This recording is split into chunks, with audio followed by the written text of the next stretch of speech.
아브라함이 애굽에서 그와 그의 아내와 모든 소유와 롯과 함께 네겝으로 올라가니 그가 네겝에서부터 길을 떠나 베델에 이르며 베델과 아이 사이 곧 전에 장막 쳤던 곳에 이르니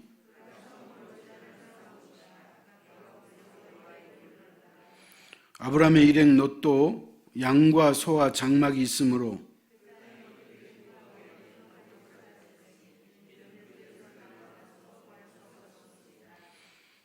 그러므로 아브라함의 가축의 목자와 롯의 가축의 목자가 서로 다투고 또 가나안 사람과 브리스 사람도 그 땅에 거주하였는지라.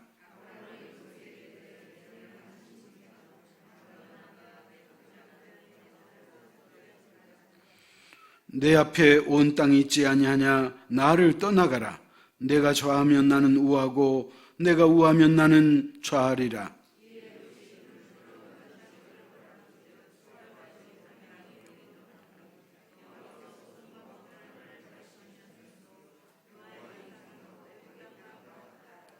그러므로 롯이 요단 온 지역을 택하고 동으로 옮기니 그들이 서로 떠난지라.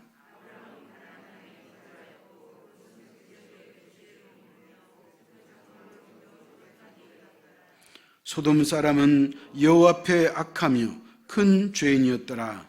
아멘. 오늘 말씀에는 두 인물이 등장합니다. 한 사람은 우리가 다 아는 것처럼 아브라함이 등장하고 또 한 사람은 그의 조카 롯이 등장하죠. 사실 롯은 자기 아버지가 일찍 죽어가지고 소위 말하면 고아처럼 자란 아이예요. 근데 아브라함에게는 자식이 없어가지고 갈대아 우르에 살 때 하나님이 아브라함을 내가 너에게 지시할 땅으로 가라 그랬잖아요. 그때 아브라함이 자신의 조카 롯을 마치 자식처럼 거두가는 거예요. 그러니까 이 롯은 막말로 삼촌을 잘 만나가지고 인생 편 거예요. 누가 자신을 거두주겠어요? 그래서 아브라함이 이 롯과 함께 사는 거예요. 자, 그런데 그렇게 서로 사랑하고 존경하고 좋아했던 이 두 인물이 서로 갈라서게 될 수밖에 없는 그런 계기가 발생한 거예요.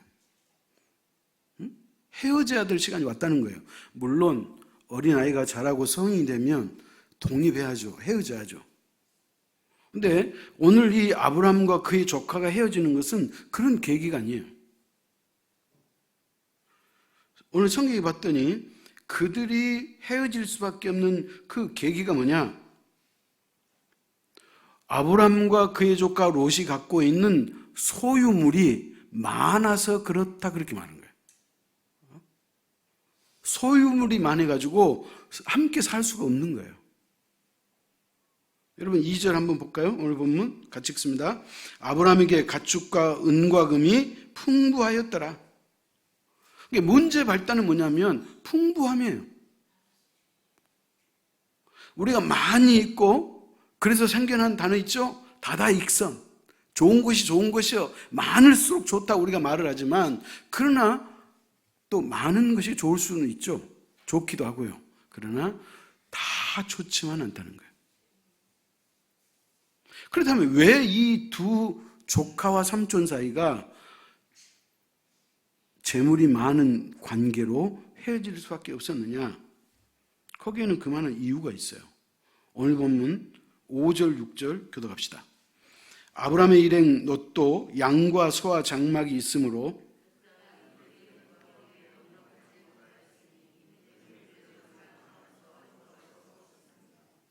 그러니까 삼촌이 거느리고 있는 양떼와 조카 롯이 거느리는 양떼가 서로 각각 많아가지고 이제 이 숫자가 너무 많아가지고 함께 목축을 치고 살 수 없다는 거예요.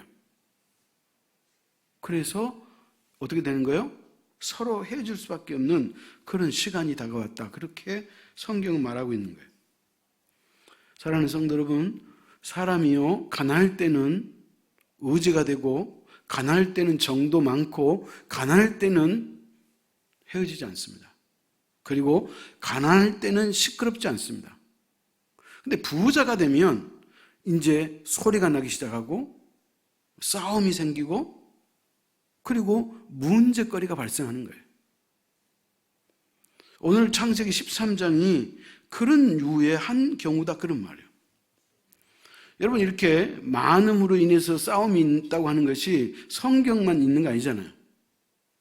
개인에게도 있을 수 있고 부부 사이에도 있을 수 있고 형제 자매 사이에도 이것 때문에 싸움이 있잖아요. 뭐 말 안 해도 다 알죠.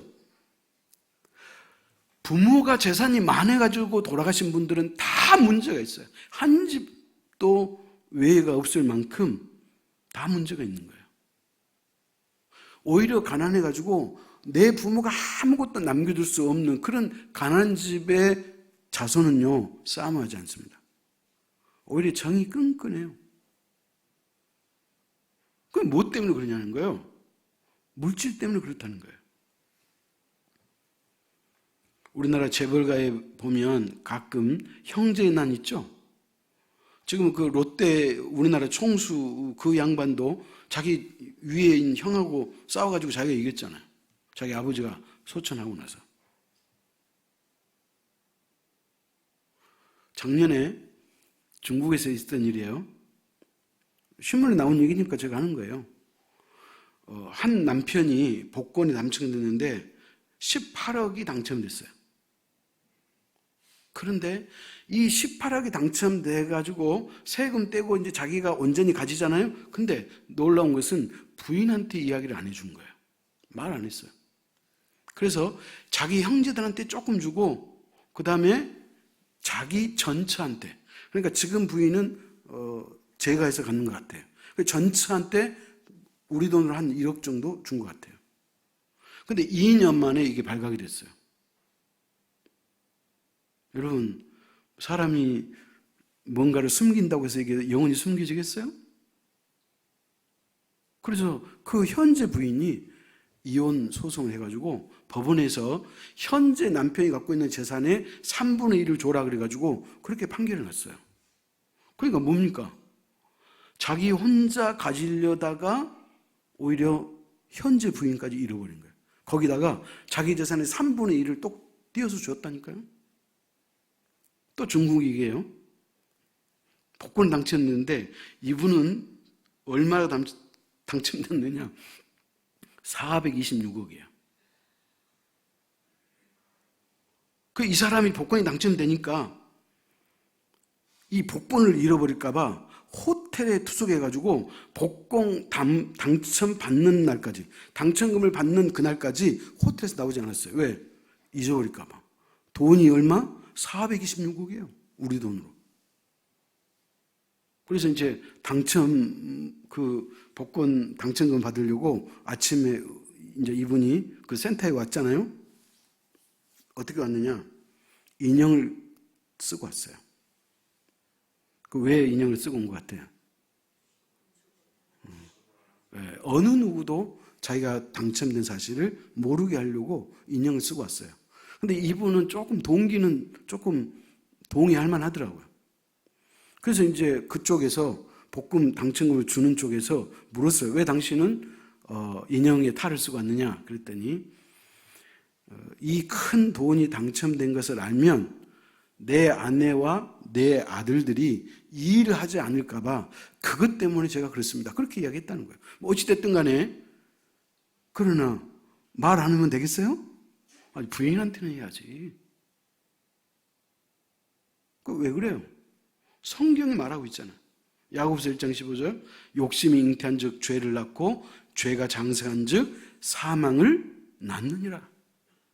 욕심이에요. 탐심이 우상숭배라 그랬잖아요. 사랑하는 성도 여러분이 우리 속에 탐심이 있으면 그것은 나를 망하게 하는 거예요. 탐심이라고 하는 것이 많은 금액만이 탐심이냐? 그렇지 않아요.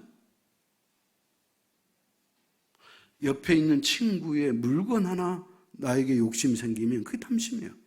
여러분 그것도 역시나 내 영혼을 죽이는 사망을 잉태케 하는 그런 죄의 출발점이 될 수 있다 그런 말이에요. 아브라함은 그가 부자가 됐죠? 어떻게 부자가 됐느냐?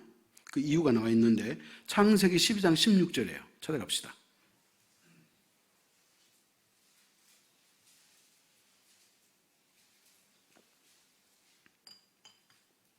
창세기 12장 16절 같이 읽습니다.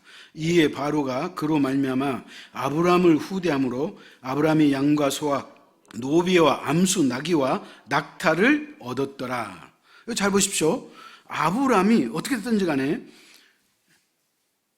누군가로부터 양과 소와 노비와 암수 나귀와 낙타를 얻었다는 거예요. 자기가 벌어서 얻은 게 아니에요. 그러나 이제 우리는 신앙생활을 오래 하신 분들 다 알잖아요. 이 내용이 뭔지. 하나님께서 아브람에게 갈대아 우리에 있는 그 아브람을 내가 너에게 지시할 땅으로 가라 그래서 아브람이 가나안 땅으로 왔죠. 그 왔는데 그 땅에 기근이 든 거예요. 그러니까 먹고 살 수가 없을 것 같아가지고 자기 아내 사라를 데리고 어디로 내려가요? 애굽으로 내려가는 거예요. 애굽. 여러분, 이스라엘 나라 바로 옆에 붙어있는 나라가 애굽이잖아요. 지금으로 말하면 이집트예요. 자, 그런데 애굽은 영적으로 뭐예요? 세상이에요, 세상. 애굽은 세상이에요. 그래서 아브라함이 기근이 드니까 애굽에 가서 입에 풀칠이라도 할 것 같아서 그 땅을 가는 거예요. 근데 가는 동안에 고민이 생겼네. 무슨 고민? 자신의 아내 사라가 너무나 아리따워요. 성경 보십시오. 아리따웁다 그렇게 나와 있어요. 그러니까 너무 예쁜 거예요. 그래서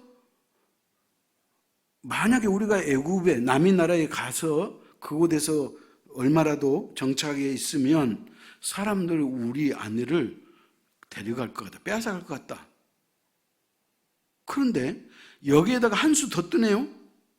더 큰 고민이 뭐냐?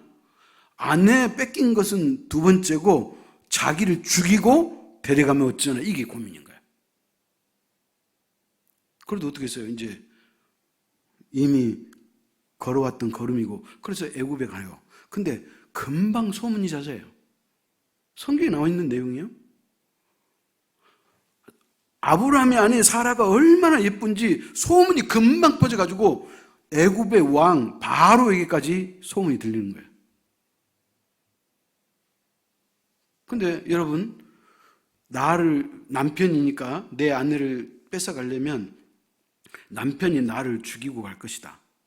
그리고 예를 들어서 아내를 빼앗아가면 내가 남편으로서 내가 생명 내놓고 내가 싸워야겠다. 그런 마음이 있잖아요, 다. 근데 아브라함은 그러지 않았어요. 뭐라 그랬죠? 여보, 혹시 당신이 아리따워가지고 당신을 뺏어가려고 나를 죽이고 뺏어가면 안 되잖아. 응? 그러니까 당신도 살고 나도 살고 그렇게 하려면 부부라고 하지 말고 누이 동생이라고 할게 그랬어요. 그럼 그렇게 해서 그래서 애굽의 바로가 누이 동생이라고 그러니까 데려갔잖아요. 자, 데려갔는데 하나님이 가만 놔두시겠어요? 여러분, 아브라함은 누구예요? 하나님께서 아브라함을 선택해서 쓰시려고, 믿음의 조상으로 쓰시려고, 믿음의 가문을 이루게 하시려고 하나님의 특별히 선택한 그 아브라함을 해코지하고 그의 아내를 애굽의 바로가 데려갔잖아요. 하나님은 가만히 못 놔두죠. 찾아갑시다. 창세기 12장 17절이에요. 창세기 12장 17절 같이 읽습니다. 여호와께서 아브라함의 아내 사레의 일로 바로와 그 집에 큰 재앙을 내리신지라. 하나님께서 애굽의 왕 바로의 그 궁궐에다가 하나님이 큰 재앙을 내렸어요. 어떤 재앙인지 모르지만은 재앙이 커요. 그래가지고 이 애굽의 왕이 깜짝 놀래가지고 사라를 다시 되돌려줘요. 그러면서 그 사라를 데리고 오면서 주었던 온갖 그 재물들을 다 가지고 나가거라 그렇게 했다는 거예요. 그렇다면 여기서 한 가지 우리가 궁금해야 될 것이 있어요. 하나님은 왜 이렇게 아브라함을 특별히 챙기시지? 하나님은 아브라함만 사랑하시는가? 뭐 그런 질문을 할 수 있잖아요. 그런데 그렇지 않아요. 이유가 있네요. 찾아갑시다. 창세기 13장, 창세기 13장 아니고요. 12장 2절이에요. 창세기 12장 2절 같이 읽습니다. 내가 너로 큰 민족을 이루고 내게 복을 주어 내 이름을 창대케 하리니 너는 복이 될지라. 사랑하는 성도 여러분, 하나님께서 아브라함을 부르시고 아브라함과 언약을 맺었어요. 약속을 했어요. 내가 너에게 복을 주리라. 내가 너를 믿음의 조상으로 만들겠다. 아멘? 하나님께서 아브라함에게 약속했기 때문에 아브라함이 어떤 인생을 살더라도 하나님은 아브라함을 구출해내야 돼. 무슨 말인지 아시겠죠? 만에 하나 아브라함이 죽어버렸다고 가정합시다. 그렇다면 여러분, 성경은 다 거짓말이에요. 그런데 하나님께서 아브라함에게 부르셔가지고 내가 너에게 복을 주겠다고 축복을 선언하고 약속을 했기 때문에 하나님은 그 약속 때문에 그 약속을 지키시는 거예요. 사랑하는 성도 여러분, 구약 성경은 옛날 약속이고 신약 성경은 새로운 약속이에요. 하나님의 약속은 1.1에 또 변하지 않고 반드시 지켜지고 있음을 믿으시기 바랍니다. 그렇다면 아브라함만 약속했느냐? 그렇지 않아요. 하나님은 오늘 저와 여러분, 예수 믿는 저와 여러분과 약속을 했어요. 그렇기 때문에 아브라함은 약속을 받은 그 대표자의 한 사람이지 아브라함만 하나님이 약속을 지키고 그를 축복해 준 게 아니고 우리 모두가 아브라함처럼 하나님이 복 주신다고 약속하셨음을 믿으시기 바랍니다. 그렇기 때문에 보십시오. 아브라함은 잠시 하나님을 잊고 애굽으로 내려갔다 그랬잖아요. 애굽은 세상이에요. 그러지만 하나님은 누구를? 아브라함을 잊지 않았어요. 이게 중요한 거예요. 아브라함은 하나님을 바라보지 않고 한눈 팔고 세상으로 내려갔지만 하나님은 아브라함을 포기했다, 포기하지 않았다. 포기하지 않았다 이게요. 그렇기 때문에 우리는 하나님을 여러분이 얼마나 신뢰해도 여러분은 손해가지 않아요. 여러분, 제가 민수기 23장 19절에 읽습니다. 하나님은 사람이 아니시니 거짓말을 하지 않으시고 인생이 아니시니 후회가 없으시도다. 어찌 그 말씀하신 말을 행하지 않으시며 하신 말씀을 실행하지 않으시랴. 하나님은 사람이 아니라니까요. 우리는 연약하고 부족하기 때문에 약속을 했어도 애기 손가락 갖고 도장을 찍었어도 우리는 약속 못 지킬 환경이 오면 못 지켜. 그러나 하나님은 그렇지 않아요. 하나님은 인생이 아니기 때문에 사람처럼 그렇게 마음이 변심이 오지 않아요. 하나님은 말씀하신 말을 반드시 지키는 거예요. 그렇기 때문에 우리가 하나님을 믿는 거잖아요. 오늘 이 아침에 우리는 이 하나님에 대한 신뢰가 커야 될 줄 믿으시기 바랍니다. 그래서 그 애굽 땅에서 오히려 재산을 많이 불려가지고 자신의 노력으로 불리진 않았지만 어찌됐든 한 사건을 통해서 애굽의 바로 왕이 많은 재물을 줬고 그 재물을 이끌고 다시 성경에 봤더니 베델로 올라왔다. 그렇게 말하는 거예요. 오늘 보면 3절 4절에 그 얘기예요.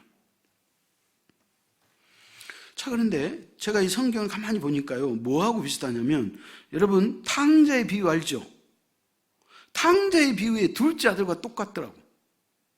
둘째 아들도 아버지의 말을 듣지 않고 속썩이고 그러다가 먼 나라 가가지고 쫄딱 망하고 나니까 다시 아버지 품 안으로 돌아왔잖아요. 여러분, 아브라함도 그런 입장이에요. 기근이 드니까 먹고 살기가 어렵다고 애굽으로 내려갔다가 거기서 아주 정말로 못 볼 꼴을 보고 어려움을 당하고 나서 정신이 바짝 들어가지고 다시 베델로 올라왔다. 그렇게 말하는 거예요. 여러분, 베델은 뭐예요? 베델의 뜻이 뭐죠? 하나님의 집이에요. 그러니까 이 아브라함은 잠시 영적으로 신앙적으로 방황했다가 다시 정신을 차리고 아버지 품 안으로 돌아왔음을 믿으시기 바랍니다. 자, 그러면서 오늘 아브라함에게 놀라운 사실 하나 생겼어요. 그 뭐냐? 아브라함에게 믿음의 눈이 생겼다는 거예요. 뭐가 생겨요? 믿음의 눈이 생겼다는 거예요. 그러면 믿음의 눈은 뭐냐? 바라보는 것만 있는 게 아니고요.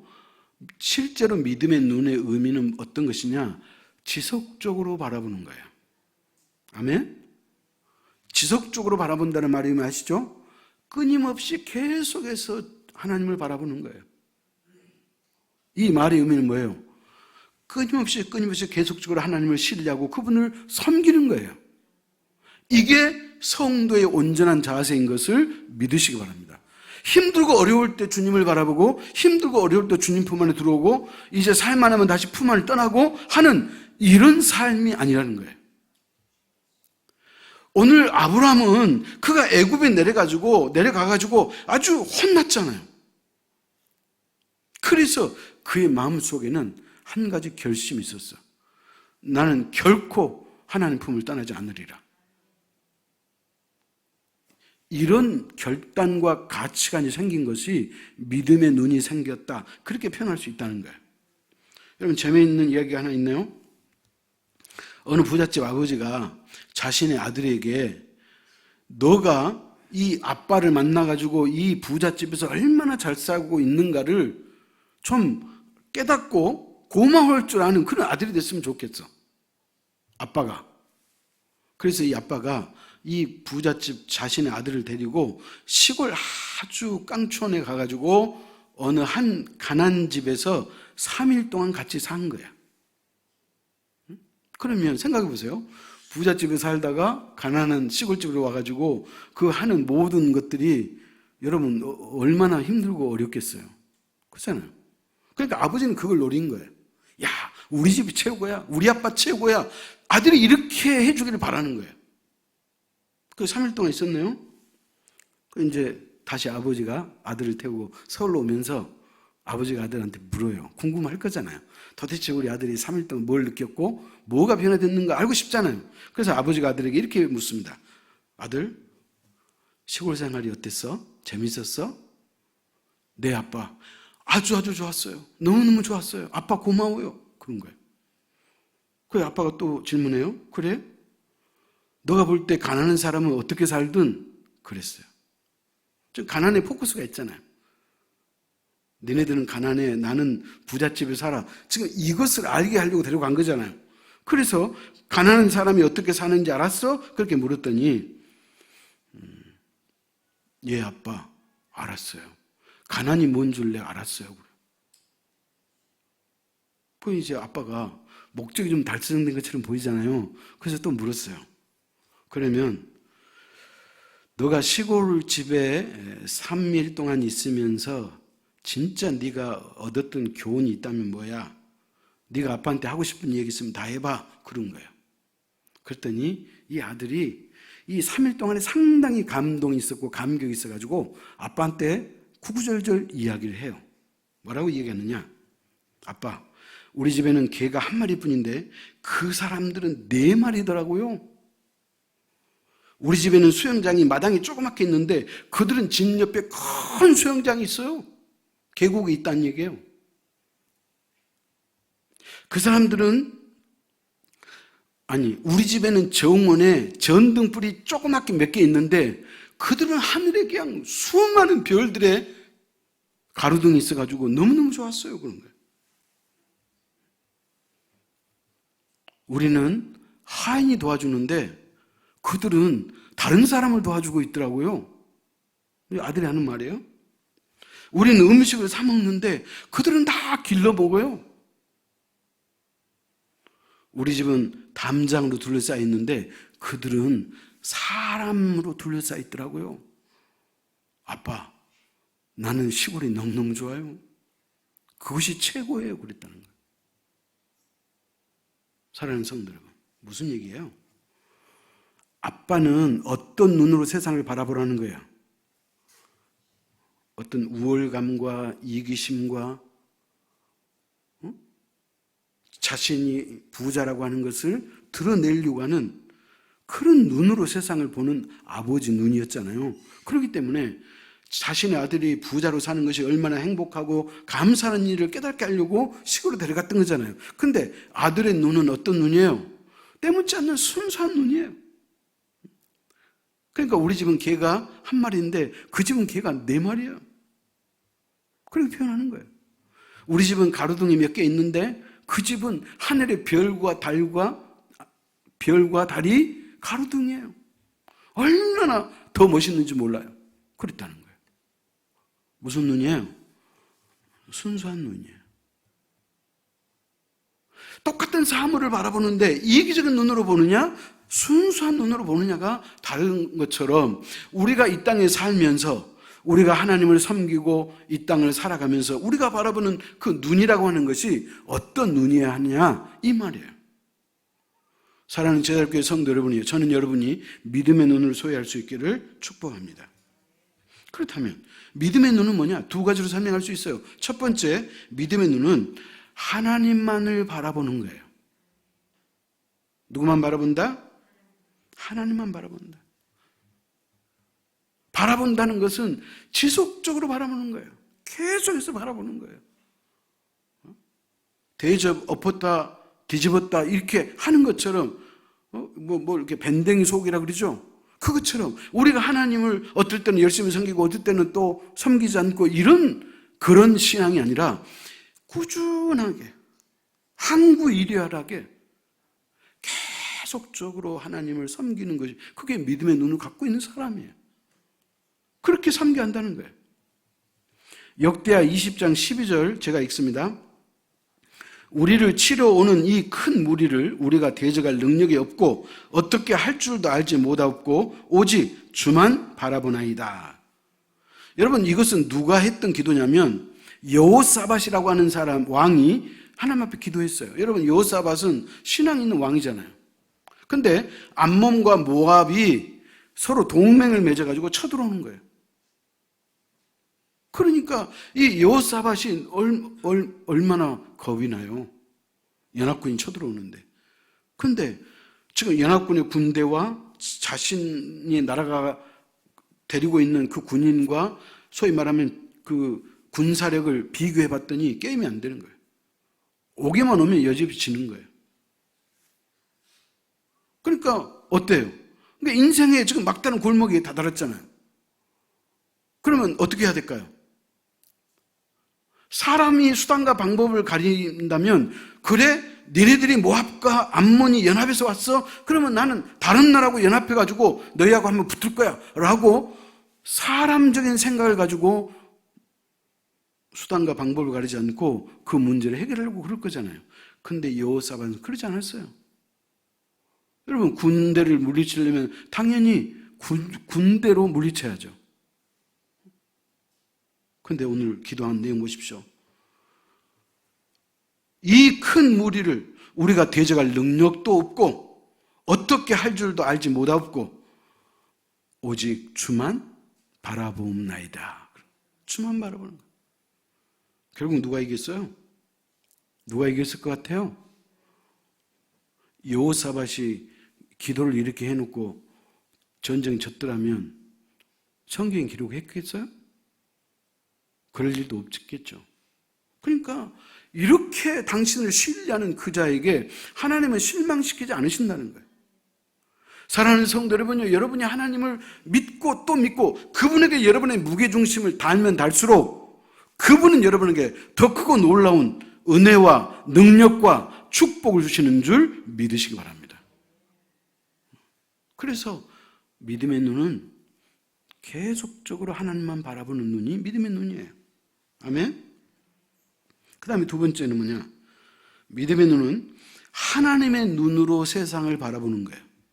다른 말로 말하면 하나님의 시선으로 바라보는 거예요. 다르게 표현하면 하나님의 입장에서 세상을 바라보는 거다 그 말이에요.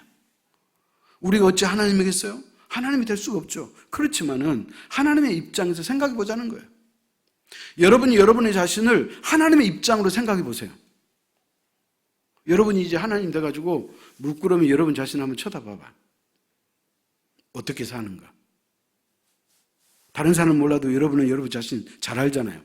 내가 어떻게 살고 어떻게 신앙생활하는지 다 알잖아요.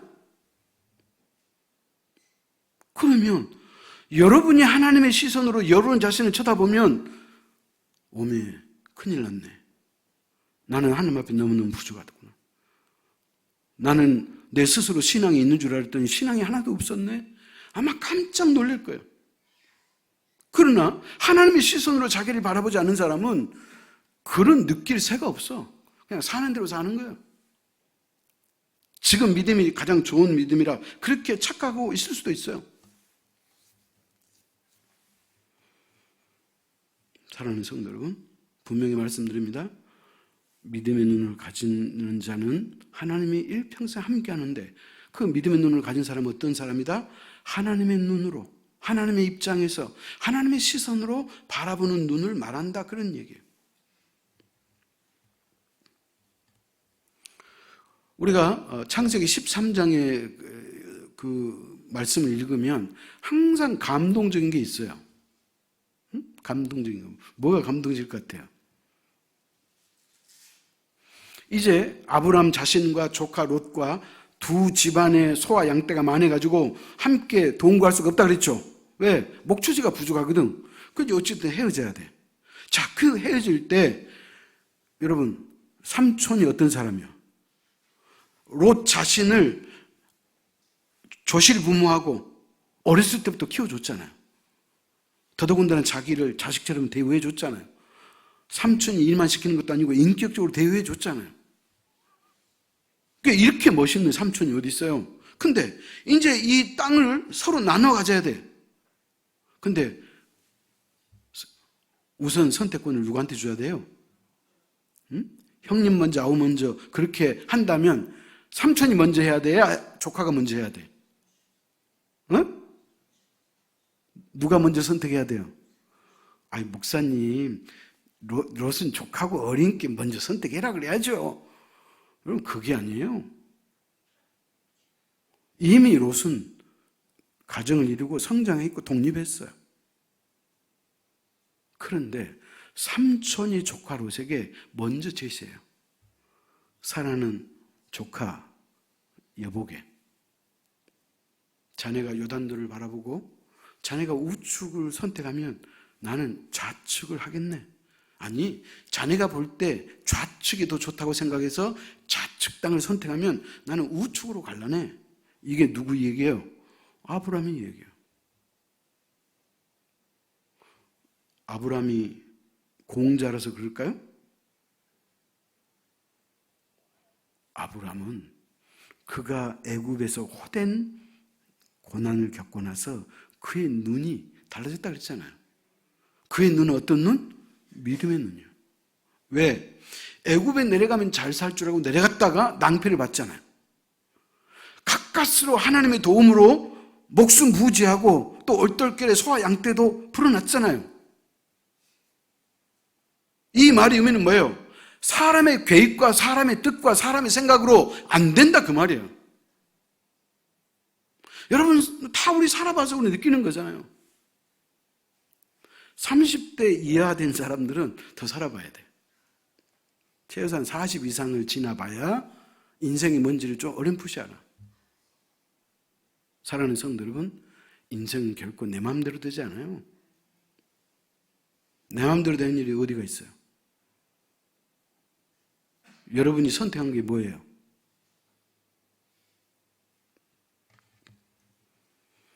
자, 그래서 조카 롯에게 선택권을 먼저 줬어요. 그러니까 이 땅의 선택권을 받은 이 조카 롯이 자, 선택합니다. 10절, 11절. 오늘 본문 10절, 11절 교도합시다. 이에 롯이 눈을 들어 요단 지역을 바라본즉 소알까지 온 땅에 물이 넉넉하니 여호와께서 소돔과 고모라를 멸하시기 전이었으므로 여호와의 동산 같고 애굽 땅과 같았더라.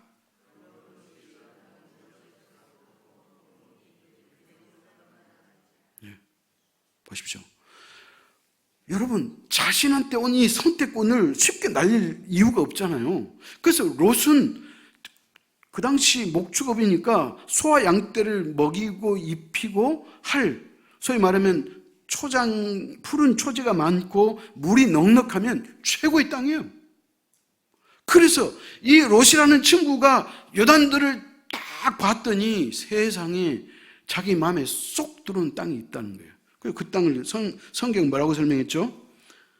온 땅에 물이 넉넉하니 그랬네. 여러분, 게임 끝났어요. 이거보다 더 좋은 땅 없어. 온 땅에 물이 넉넉하니 여호와께서 소돔과 고모라를 멸하시기 전이었으므로 마치 여호와의 동산 같고, 천국 같다는 거예요. 에덴 동산 같다는 거예요. 여호와의 동산이 에덴 동산이잖아요.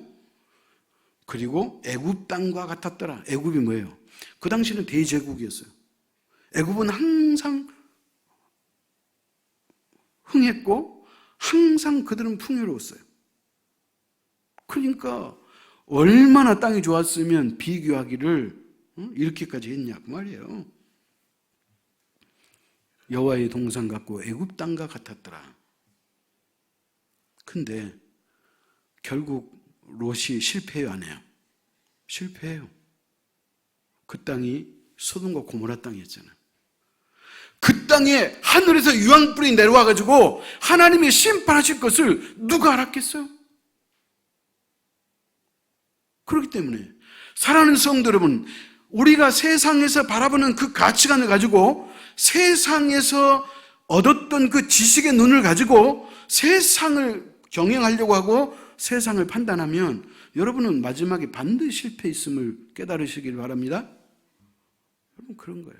근데 아브라함은 물도 넉넉하지 않아. 여호와의 동산 같지도 않아. 소와 양떼를 키우기에 별로 썩 좋지 않아. 그럼에도 불구하고 자기 조카 롯이 딱 먼저 차지하니까 그 나머지 반대편 땅을 누가? 아브라함이 차지하잖아요. 그런데 아브라함은 그는 결국 믿음의 조상이 되었고 그는 하나님 앞에 위대하게 쓰임받는 인물이 되는 것뿐만 아니라 오늘 이 시대에 예수 믿는 저와 여러분에게 믿음의 조상이 아브라함인 걸 믿으시기 바랍니다. 우리의 조상이에요. 우리의 조상. 그러니까 이런 축복을 아브라함이 받은 이유가 뭐예요? 사람의 눈으로 좋게 여긴 것이 좋은 게 아니라는 거예요.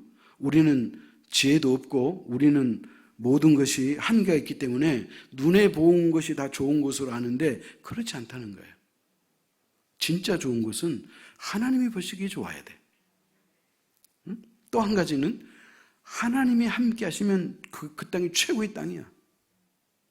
돌짝밭 같고 별로 좋지 않고 저 멀리 깔끔하게 있는 밭이라 할지라도 하나님이 함께 하시고 하나님이 복 주시는데, 땅은 별로 거름기가 없고 좋지 않아도 하나님이 복을 주시는데, 하나님이 늦은 비와 이른 비를 주시는데, 어제 선죽 전사를 만나가지고 그 좀 우리 가물잖아요. 가문 얘기했어요. 비가 와야 된다. 그러니까 우리 이복차 목사님이 광주는 지금 제한급수를 해야 되냐 말아야 되냐 그 기로에 서 있다. 물이 얼마나 부족해요. 근데 많은 양은 아니지만 오늘 아침에 비가 그래도 상당히 떨어졌잖아요. 짧은 시간에. 시간은 짧았지만은 비는 후두둑 떨어졌죠? 무슨 말이에요? 하나님이 해결하면 다 해결돼요. 우리가 죽었다 깨어나도 안 될 것 같은 일이라도 하나님이 함께하면 되는 거예요. 그렇기 때문에 오늘 아브라함이 새로운 믿음의 눈을 갖고 하나님을 지속적으로 꾸준히 바라봤으며, 그리고 세상을 바라볼 때 자신의 어떤 이기적인 생각과 세상적인 관점으로 무엇인가를 바라보는 그런 시선이 아니라 이제는 하나님의 입장에서 바라볼 줄 아는 그런 눈을 가졌기에 아브라함은 마지막에 승리했고 성공했음을 믿으시기 바랍니다. 그래서 결국 아브라함은 성공했어요. 그리고 조카 롯은 어떻게 됐어요? 부인은 사이는 농담으로 여겨가지고 안 따라 나와가지고 유황불에 타져 죽었죠. 부인은 천사가 뒤돌아보지 마라 그랬는데 뒤돌아봐가지고 소금 기둥이 돼버렸죠. 그 다음에 두 딸하고 자기 셋이 남았어요. 그랬는데 이 두 딸이 이제 남편이 없어졌잖아요. 남편이 죽었잖아요. 그러니까 후손을 이을 수가 없을 것 같아가지고 둘이 짝짝꿍 해가지고 아버지에게 술을 먹이고 소위 말하면 근친상간하는 거예요. 그래서 태어난 족속이 암몬과 모압 족속이에요. 여러분, 이스라엘 백성들이 애굽에서 나와가지고 그 가나안 땅에 들어갈 때 그렇게 길을 쓰고 반대했던 그 못된 족속들, 뒤로 돌아서 이스라엘 치려고 했던 그 나쁜 놈의 족속들이 누구냐? 암몬과 모압 족속이에요. 누구 자손이에요? 아버지하고 근친상간에서 난 자식들의 인생이 그렇게 됐다는 거예요. 결론입니다. 중요한 건 뭐냐? 사람이 인생을 살다 보면 때때로 부침이 있을 수 있어요. 어떨 때는 좋지만 어떨 때는 가라앉을 때가 있어요. 어떨 때는 성공한 것처럼 느끼지만 어떨 때는 실패할 때가 있어요. 그러나 우리가 한 번 실패했다고 영원히 실패하는 거 아니잖아요. 하나님이 우리의 손을 붙잡아주면 우리는 능히 일어서고도 남음을 믿으시기 바랍니다. 그렇기 때문에 이제 우리의 마음과 중심을 하나님 앞에 모으는 거예요. 하나님을 바라보라고 그러니까 눈으로 예수님 사진 액자 갖다 놓고 바라보라, 그 얘기 아니에요.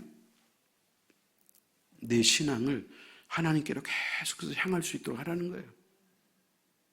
그리고 자신의 입장에서만 인생을 바라보지 말고 하나님의 시선으로, 하나님의 입장에서 세상을 바라보면 오히려 쉽게 인생이 풀릴 수 있다는 거예요. 그게 오늘 성경이 우리에게 말씀해 주고 있잖아요. 저렇게 성도 여러분, 2023년도에 믿음의 눈을 소유하여 이전보다 더 놀라운 하나님의 살아계심과 하나님의 기적을 체험하는 저 여러분 될 수 있기를 축원합니다.